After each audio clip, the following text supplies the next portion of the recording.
What's up, everybody? Good morning. Welcome back to another episode of the Define Success Podcast. Thank you so much for joining me today. Happy Monday, and it's great to connect with you guys again. I'm sorry the last few months have been super inconsistent with not a lot of episodes, but I'm committed to doing a lot more in 2024 and have kind of expanded the vision of this podcast and what I'm going to provide on my weekly episodes. So, just a brief update on what you can expect, especially from the Monday episodes released by me every single week. Monday episodes are going to be more research based now. So in the past, I've been talking about my experience, what I've been learning, what I've been working through. And it was about a few weeks ago, I was listening to another podcast of someone that I really look up to in business and mindset. And he was talking about how a lot of people, especially in my age group, they get a microphone, and they talk about different things that they're just kind of rehearsing and spitting out from other people and making it sound like their own and acting like they're doing a lot of cool things in their life, but they don't have much to show for it. And I was reflecting on that. I was like, man, that's kind of me. I have some wins in my life and I've made some achievements, made some progress.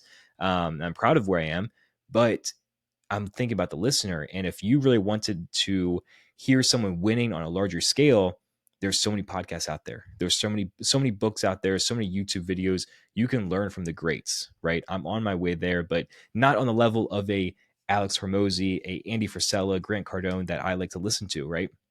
So, this podcast, what I'm going to do differently is the podcast is all about defining success, finding what the word success means to every single person that listens to this, and hopefully every single person around the world. And when I think about success, there's many different aspects that go into it. There's many different topics and many different research points and theories that go into how we define success and how we achieve success in our life. So I'm going to dive deep into some of these topics. So today, for instance, we're going to be talking about goal setting, goal achieving, why people don't achieve goals, a very timely conversation for this time of year because we are a week into 2024. So we're going to be looking at research. We're going to be looking at books, things that will show you the concrete examples and facts as to why success is what it is and how you can achieve it. So a little bit of a switch. I will be including personal examples, any updates that I want to share, but it's going to be very much theory based and research based, which I'm super excited about because now I feel like I'm providing a lot more value to you and you can take advantage of the facts and the theories that make up what success is in our society. So let's get straight into it. Happy 2024. I hope you guys are having an awesome year so far. We are, as I'm recording this, 7 days into the year. So this is a time where people are still pretty excited about the new year, but the day to day kind of just feels the same as it was in 2023, right? You're kind of doing the same things, falling back into the same habits. Maybe the resolutions that you set just aren't coming true. So, how can we get better at that? Why does this happen? I'm going to be looking at goal setting, why we set goals, why it's important to set goals, how to set more meaningful goals, why we fail goals, and anything in between with some personal examples sprinkled in here. So buckle up. I hope you guys are ready because it is never too late to set goals for 2024 if you have not done so already. And also, if you think that you need to refigure your goals or if you fell off and want to get back on track, this will help you gain some clarity as far as what goals are and why we need them to be successful. So, first off, what is a goal? I'm sure you guys all have in mind, like writing down a goal, a New Year's resolution, whether it's on the notes of your phone or a journal. What does a goal mean? The definition of a goal, if you look it up on Google, is a goal is defined as what an individual is consciously trying to do. Okay. So, something that you are striving towards in a conscious matter. It's not something you just stumble across. It's something that you set your mind to and your body to and your spirit to, and you take the conscious steps to achieving said goal. Goals are going to stem from values. Your values are going to create a desire to do things that are consistent with them. So if you value health, you're more inclined to set a goal and achieve a goal, such as running a marathon, because health is at the cornerstone of your life. If you don't value health, you're not going to be thinking about a goal such as that. If you value business, you're more inclined to set a goal related to hiring a mentor or investing in your business, or maybe finding a business partner to expand your current business. If business is not a value of yours, you're never going to set a goal towards business. And one caveat I want to add to this, if you don't value something and you set a goal towards it, you're not going to achieve it. I'm sure we've all been there. We try to force a goal because it sounds good, it looks good on paper, But if it's not in alignment with our values, and it won't be in alignment with our values, it's just never going to be done. It's going to feel like a chore to achieve. It's going to be difficult. It's not in alignment. It's not enjoyable. And we're just going to fall on our face. That happens a lot, almost every single year. Maybe it's already happened to you this year. So first off, I want to look at research. This research is pulled from the work of Edwin Locke and Gary Latham. They worked independently and collaboratively on over 400 studies related to goals and goal setting. So they basically spent their entire life looking at what are goals and why are goals so important. So a research study from them together, Locke and Latham, uncovers the science behind goal setting. And they found that when you have goals, you are able to develop strategies that promote the actions to perform at those goal levels. So if you don't have a goal to run a marathon, you'll never be inclined to go outside on a Sunday morning and run 10 miles. However, if you have a goal to run a marathon, if that's something you put on your goal list for 2024, you are much more inclined to develop a strategic plan of weekly running, daily running, nutrition, maybe even recovery that will get you to run 26.2 miles at some point. So let's go back. If you have a goal, you are going to develop the strategies to promote the actions to perform at those goal levels. If you are an athlete, you want to win a Super Bowl, you have to perform like a Super Bowl caliber athlete. If you are a business owner and you want to be in the 9 figures, you have to operate like your competition who are already operating in the 9 figures. You will develop the strategies that will put you in that bracket because it's competitive and it takes a lot to get to achieving these goals. Locke and Latham provided a lot of different tools for successful goal setting. I'm going to run through the ones that resonate with me the most and I think are most important when it comes to goal setting, especially this year. Number one, your goals need to be specific. So you're going to perform at a much higher level if your goal is specific. If you have a goal to, quote unquote, make more money, which I'm sure we've all probably wrote down before, or we've desired, I want to make more money. Technically, that goal is achieved if you made $1 more than you did the year before. Technically, if you worked today and you had income coming to your paycheck, you are making more money. Instead, find out exactly what you want. What is that exact dollar amount that will make you a success in 2024? What is that goal? Find the exact amount and you will strive towards something a little bit more meaningful than making $1 more than the year before. Next up, goals must be difficult, but they must be attainable. Okay. So you're not going to be able to set these stretch goals that are way, way, way, way out there that you don't ever believe you will hit. Goals that are too easy, they don't work as well. We know exactly what it takes to get there. If you set a goal of, hey, I want to walk 2 miles, we all know how to walk 2 miles right now. And there's probably 100 methods on how you can do that, how you can train to do that. You need to stretch yourself. However, if that goal is out of your capabilities, if there's no way you can go bear crawl 200 miles tomorrow, you may reject the goal and you may become discouraged. You might feel like a failure. We all have set these stupid big goals in our lives that lead to nothing. You need to think big. I'm all about thinking big, but you need to know yourself as well. So they must be difficult. They must stretch you out of your comfort zone. Again, finding the strategic systems that will have you perform at that level of that goal, but know yourself. Find something that is attainable. Find something that's within your grasp, even if you have to stretch yourself. Find something that you are confident you can achieve, even if it stresses you out and scares you just a little bit. Next up, goals must be accepted. So let's say you're writing goals for yourself. Have a personal one-on-one meeting with yourself, okay? Discuss the goals as you would with an employee. Say you're employing someone that works in a sales department and you're saying, hey, Bob, these are the 10 things I need from you this year. These are your goals. Well, Bob has to accept said goals. If the person on the receiving end does not accept the goal, there's going to be no action taken. That person's probably going to fire or quit on you. In this case, you are setting goals for yourself.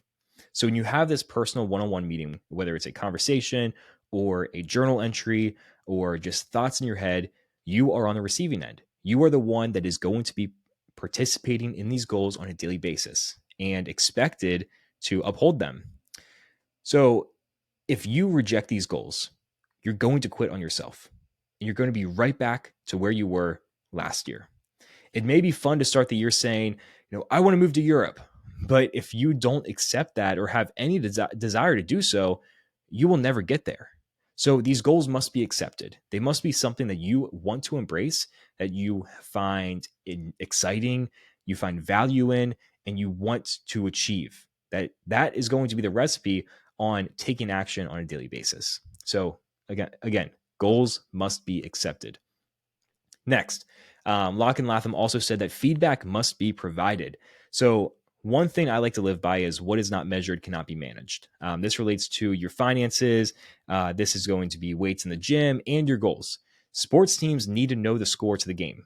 If you're losing, you need to know that you got work to do to get back up. Marksmen need to know what their target looks like. Are they hitting the bullseye? Are they way off? A golfer needs to see where he is in relation to the pin. Giving yourself feedback as far as if it's going well, what is not, where you falling short, and many more factors will hold yourself accountable and lead to proper action. If you have an honest conversation with yourself and track your actions on a daily or weekly or quarterly basis, whatever works well for you, that is going to be most effective. Having that feedback of what you are doing, what work you are putting in, what is going wrong, or where you are plateauing. Again, a fitness example. If you want to take your bench press from 150 pounds to 250 pounds this year, write down your progress so you know the direction you're heading in. You might think I'm getting stronger because I'm at 175 pounds. Well, guess what? You have 75 more pounds to go and it's already June. You're not making as much progress as you imagined, right? So it's time to start tracking what you are doing. Let's say you want to start reading more books. You want to start running more. You want to start getting in the gym. You want to start making more money. Track all of this. Okay. This is going to be crucial for providing that feedback to where you are going on your goals. The last thing that Locke and Latham discussed about goal setting that I want to touch on is deadlines improve the effectiveness of the goal. I want you to think back to being a student. Whatever your previous level of education was, whether it's a postgraduate degree, college, high school, middle school, etc. We've all had a time where a teacher or professor gave us a due date on a project, right? They give you something, they hand it to you, and there's a big due date at the top. What happens? You got it done. Whether you started weeks in advance or maybe just the night before or the morning of, you found a way to get it done. Personal and professional goals are going to work in the same exact way. When a deadline is approaching, you're much more likely to invest more effort into completing a task. You can break down your goals by having checkpoints as well. So if you have a deadline of, hey, I want to lose 50 pounds in the next 12 months, what are the check marks? What are the checkpoints that you're going to have to go to? Is it losing 5 pounds every single month? So end of January, I need to be down 5 pounds. If not, again, this is the feedback. I need to get back on track. I need to lose a little bit more weight in February.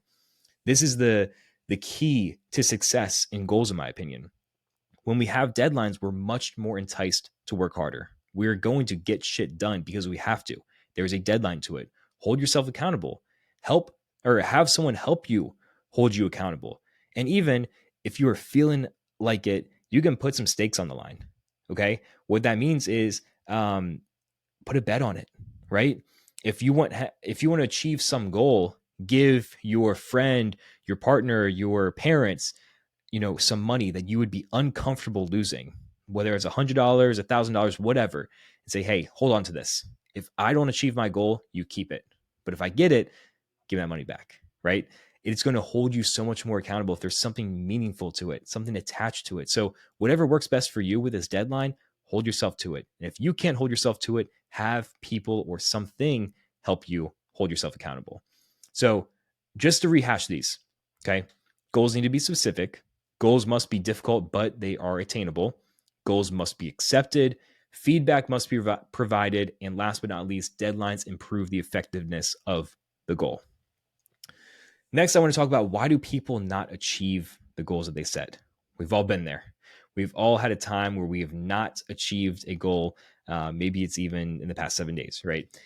In the book Self, Kathleen Voss and Brandon Schmeichel take a look at the self-regulation system and why people fail to reach their goals. So like I said, I'm sure we all have in mind a goal that we did not achieve or a resolution that falls off even within like the first week or the first few days of the new year. It happens to us all the freaking time. It's so stressful. It's so annoying. So why does this happen? How can we get off the rails of this in 2024 and actually make things go right, actually achieve what we want to achieve. Studies show that it takes someone 5 to 6 attempts when making significant life change until they are successful. 5 to 6 attempts. When I heard this, I think of two things. Number one, be patient. Okay. We all think we can change our life overnight. Some people are powerful enough and mentally tough enough to do so. I commend them for it. I'm not one of those people. Okay. We all get in those modes where we're like, hey, I'm going to change everything about my life. This could be for the new year. This could be after a breakup, after you lose a job, whatever. I'm going to change everything. Well, you go down that road for a couple of weeks and things don't go according to plan, right? We've all been there. Okay. Be patient. It takes someone 5 to 6 attempts when making a significant life change until they were successful. It's going to happen again and again. On the flip side of this, okay, I also think about, why can't we shorten that? If it takes someone 5 to 6 attempts when making a significant life change, we can be aware of that. Say, hey, the average person, it's taking them so many times, almost on two hands, to attempt to change their life. How much do you care about yourself? How much do you care about your success? How much do you care about that goal that you have in mind? I hope a lot. I hope you care about yourself so much that you don't want to see yourself fail and reattempt 5 to 6 times. Okay, I'm not saying you have to go one and done. I don't think anyone is cut out for that. But 2, 3, 4 maximum. We're not trying to be average here. Okay, understand that people are just trying their whole life to make that change. Do everything that you can to make it happen as soon as possible. So those are my 2 cents on that, because man, it's crazy. There's a lot of people that just, they recycle and they try to make this change in their life, but they can't find any traction. Out of the people that set New Year's resolutions, which pretty much all of us, I would say, 60% of people will set the same resolution next year. I want to give up drinking. I want to make $100,000.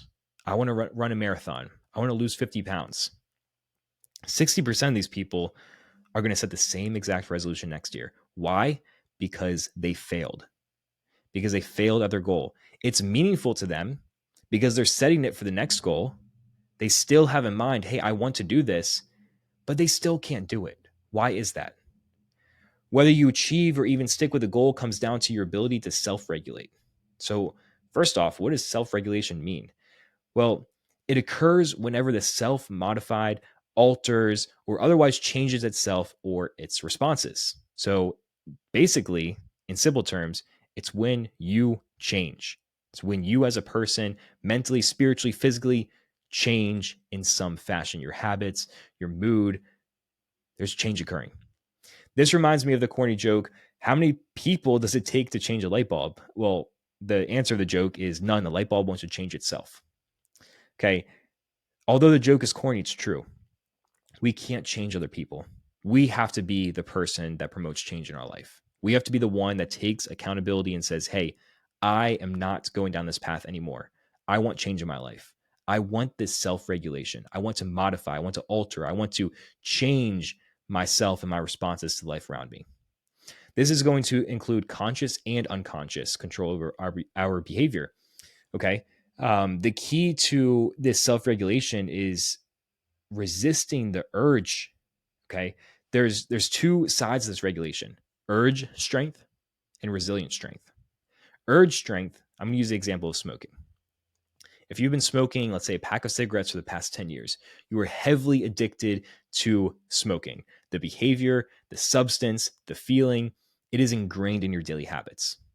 If you try to quit cigarettes, try to go cold turkey, you will have the urge to smoke a cigarette on a daily basis, time and time again. That urge strength to reach into your pocket, pull out a pack of cigarettes, light one up, and just take one smoke. The urge strength is stopping that, stopping yourself from smoking that. On the other hand, you have to have resilient strength. Resilient strength is finding a better alternative. What does that look like for you? If you are so addicted to nicotine that you need to ease yourself off of it, is it Nicorette gum? Is it the patch? All these different things. I would not recommend vaping for many different health reasons, but there's ways that you can get a similar fix that's a little bit healthier. You can start to ease off of that as well. having the resilience to say no to something worse and choosing a slightly better option.